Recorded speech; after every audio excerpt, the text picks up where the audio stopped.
Assalamualaikum warahmatullahi wabarakatuh. Dalam video kali ini saya akan menjawab sebuah pertanyaan dari sahabat subscriber yang menanyakan di kolom komentar, pemilik channel Eko Saputra, yang menanyakan tentang apa sih perbedaan antara fossil kelor dengan manik kelor. Ya teman-teman, sebelum saya jawab perlu diketahui dahulu, manik itu sebenarnya apa sih? Karena di sini ada dua yang disebut dengan manik atau manik-manik. Manik adalah sebuah perhiasan, sedangkan manik-manik itu banyak perhiasan yang berbagai macam dari bahan yang berbeda-beda atau banyak sekali jenisnya, campuran banyak sekali, disebut dengan manik-manik. Tapi kalau manik itu adalah sebuah perhiasan.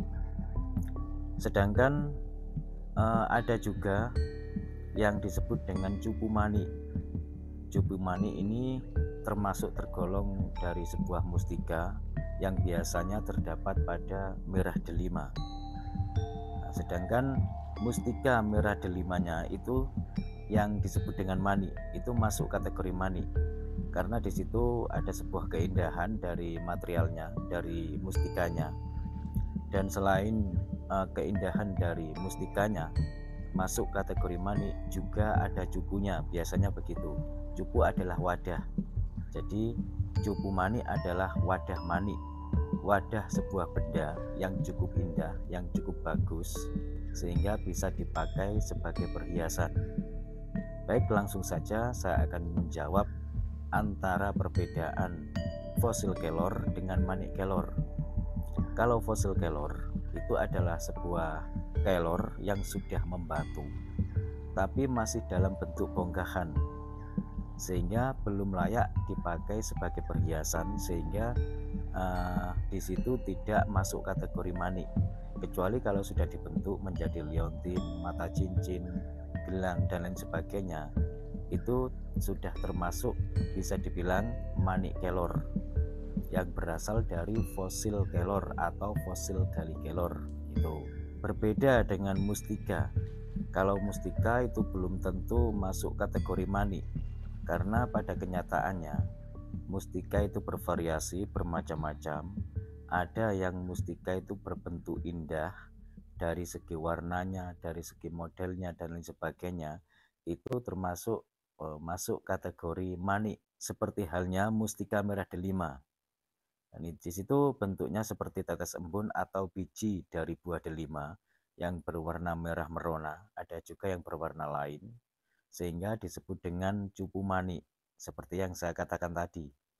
Karena di situ ada cupunya atau wadahnya, di dalam wadah ada mustika merah delima yang cukup indah, sehingga disebut dengan cupu mani. Intinya begitu. Kalau dari jenis fosil gali kelor sebelum dibentuk menjadi mata cincin, mata liontin dan lain sebagainya, itu belum masuk kategori manik kelor, tapi disebut dengan fosil kelor begitu. Kalau kita memakai cincin yang mempunyai mata dari fosil kelor, itu juga masuk kategori manik kelor gitu. Jadi kita perlu memahami artinya, manik itu artinya apa, manik-manik juga artinya apa.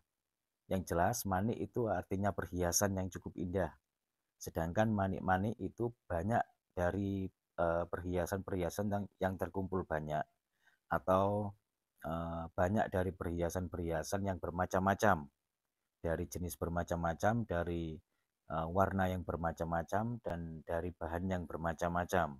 Kalau seandainya manik-manik fosil kayu, nah itu artinya di situ banyak terdapat fosil fosil dari kayu yang sudah dibentuk menjadi mata cincin, mata liontin, gelang, kalung dan lain sebagainya.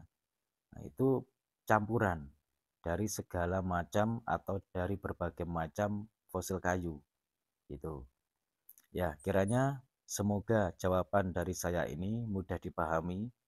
Kurang lebihnya saya mohon maaf. Sekian dulu dari saya. Wassalamualaikum warahmatullahi wabarakatuh. Rahayu, salam budaya.